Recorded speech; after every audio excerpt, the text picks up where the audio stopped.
Kanya ama, di ka ako pabayang kanina. Wow. Ay nakasalubong ko si Amugong. Di ba napansin dumaan niya kanina? Napansin ko nga dumaan ah. Wala ka napapansin. Wala naman. Bakit ka? Ah, asinsado na kayo si Amugong. Nakakwintas na. Ay di magaling at kung nakakwintas na. Tingnan mo mamaya, pag birthday at nakakwintas na.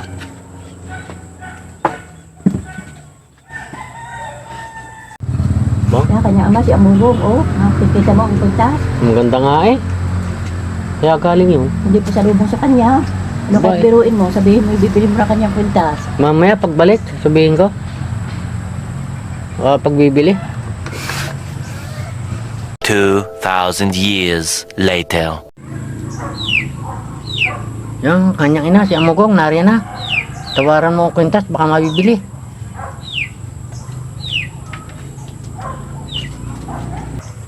Amugong, pasyang kaga. Dili sa sagingan. Tumarinig ka muna, at ako may sasabihin sa iyo. Bakit? Ano yun? Baka pagbibili mo yung iyong kwintas, O, pwede. Depende sa presyo. magkano ka gusto mo? Ay, gusto ko may 1,000. 600. Ay, lugi. Ayaw. 600, ayaw ka pa? Ayaw. Gusto ko may 1,000. 700. Naku, masalo lugi.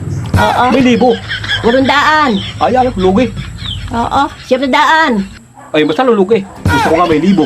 700, ayaw ka pa? Ayaw ko. Barat na. Ayaw ko.